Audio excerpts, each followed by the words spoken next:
Hi everyone, this is Matt from DrawingTutorialsOnline.com. I wanted to take a moment here in the dark to kind of share with you a video critique.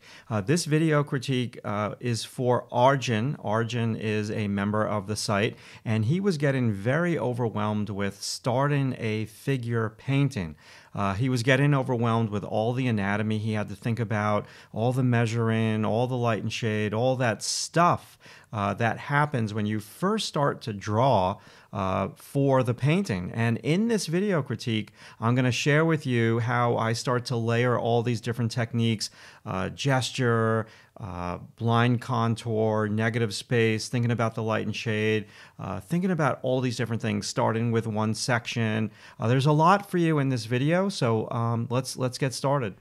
Drawing the figure is a culmination of using multiple tools at once in your mind, and multiple tools physically all at one time. And so a way to get the, let me make this bigger so I can zoom it over to the right. One way to get the proportions of the figure is just to very quickly start at the top of the head, do a very long gesture. So that's going to be the line that she lives on. Okay? So it's kind of like this is a road, and then there's all these like houses on the edge of the road, and all the houses live on that road. Okay? So this could be my gesture. So I never start with the head. I always start with shoulder, torso. But let's just kind of do it. So step one, quick line on the paper. You establish where you're going to place the model on the paper. Then for me, she is just a simple cylinder. And that cylinder equates to the torso peanut shape. So that's going to roll in. Top of the trapezius. That's how I start. Gesture, I think about the gesture. Sometimes I draw it, sometimes I don't. Then I start with the torso immediately. Now we can go drawing these legs together.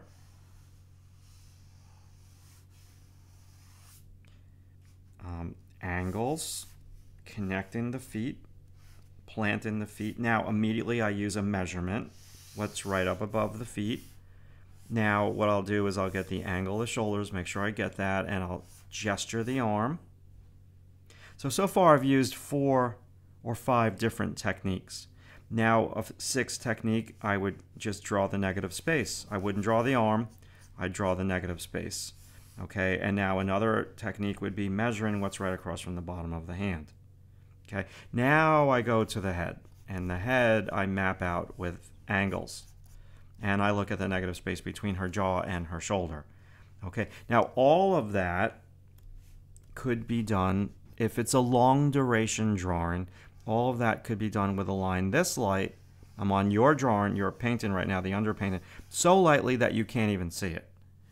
Like that. And so if I make mistakes, that's easy to erase out, and now I can start to press down harder on top of that very light line. So if I do it over here, you might be able to see. I would do all of what I just showed you with that value line.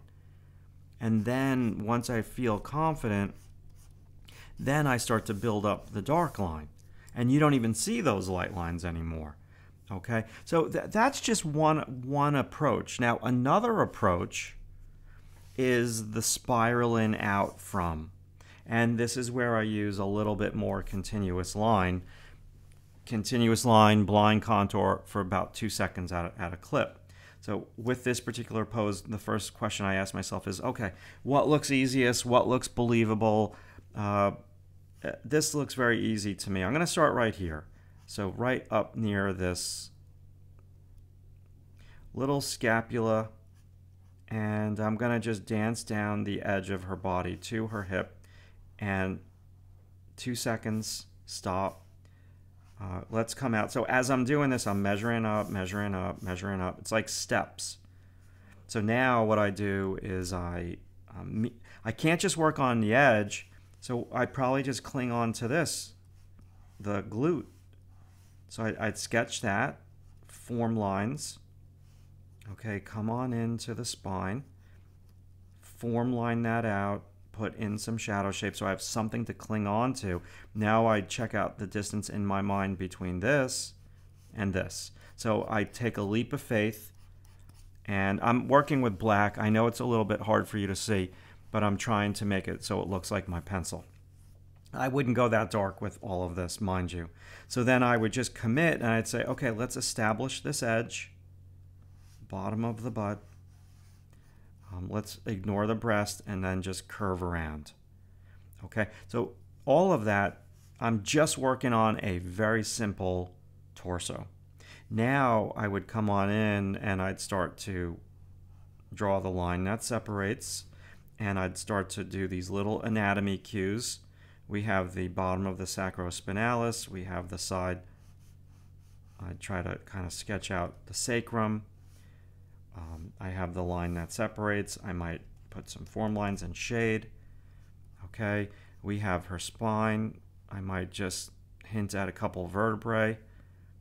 A little tone over here. This would be the oblique part of her back. Then I'd come in and I'd do a cylindrical shape at her trapezius, angle, angle, deltoid. This I would do with angles because it's a strange shape, and then we have that. So now what I do is a quick line gesture to her foot. And I stop and I lean back. Okay, what's longer, from her shoulder to her butt, or from her butt to the bottom of her foot? They're almost equal. The torso's a little bit longer, but I think that they're equal. Okay, so I establish a target for the foot, connect the feet, establish a target, and then in my mind I will pull a line down from her butt, her hip, and I'm looking at this negative space. Okay, now a lot of this could be completely taken out of context, because what is the context? Well, how much time you have to work on the drawing and your style and what you're trying to accomplish. So in a 2-minute gesture pose, I would try to accomplish something completely different than accomplishing something in a 2-hour drawing. In a 20-minute drawing, I would try to accomplish something very different than a 3-hour drawing. So a lot of this is time, and a lot of this is just going to be very different per individual artist. On the internet, on YouTube, people like to kind of put people into compartments and say, oh no, you're doing it wrong, and that's not the way that you draw the figure. You're supposed to use the gesture first, or you're supposed to only use the angles, but there's no one right or wrong way to do this. What I find is the time is everything. Time is everything. So how much time do I have for this drawing, and what do I want to accomplish in that time? Do I just want to practice shading form? Do I want to practice getting proportions? Do I want to get the whole body? Do I not want to get the whole body? Do I want to exaggerate it? Do I want to try to do soft shading? Do I want to just have it be a tonal drawing? So there's so many different avenues for you to go down.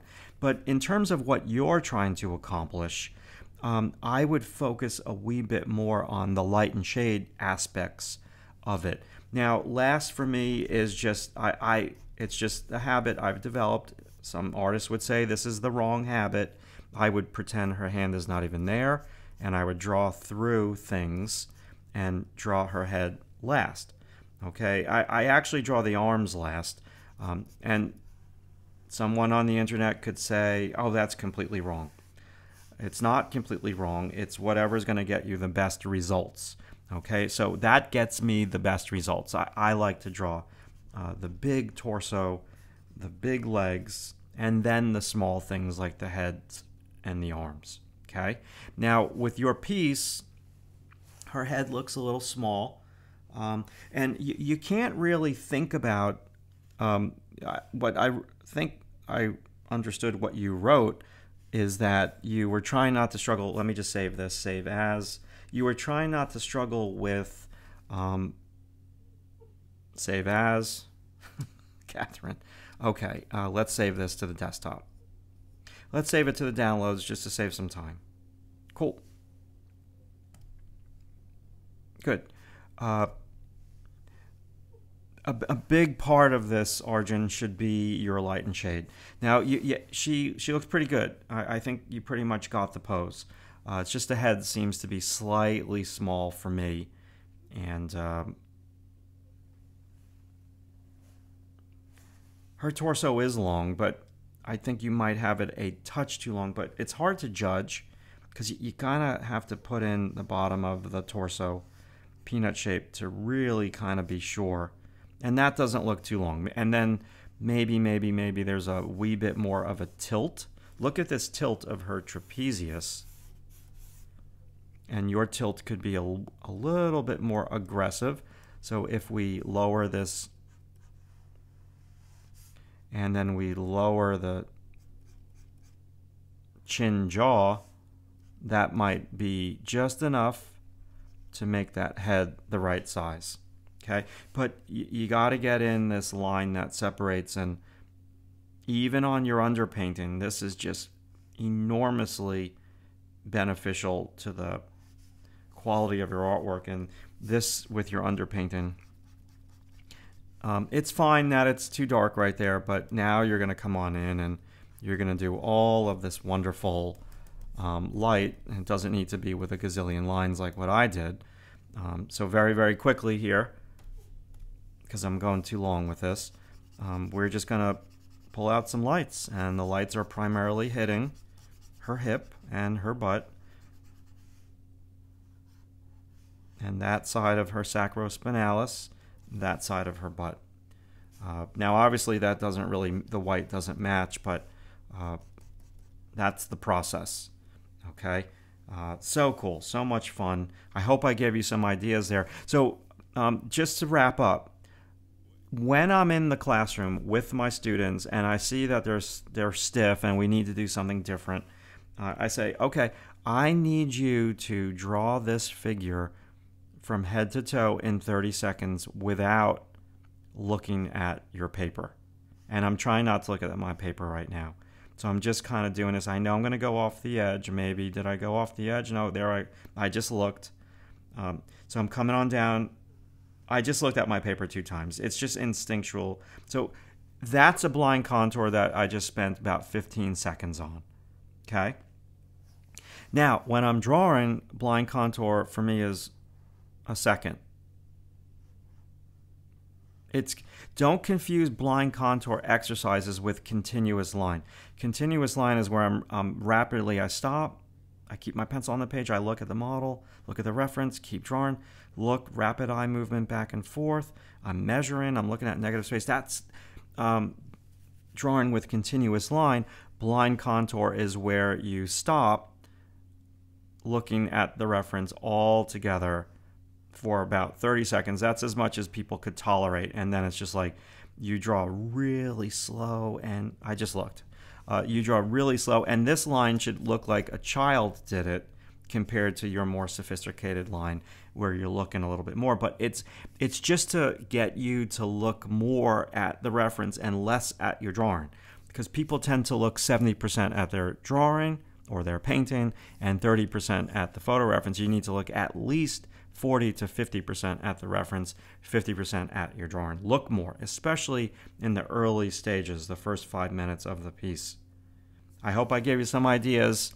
It's looking good, and I look forward to seeing how the finish comes out. I hope I answered that. I'll expand a little bit more in the member podcast. Thank you.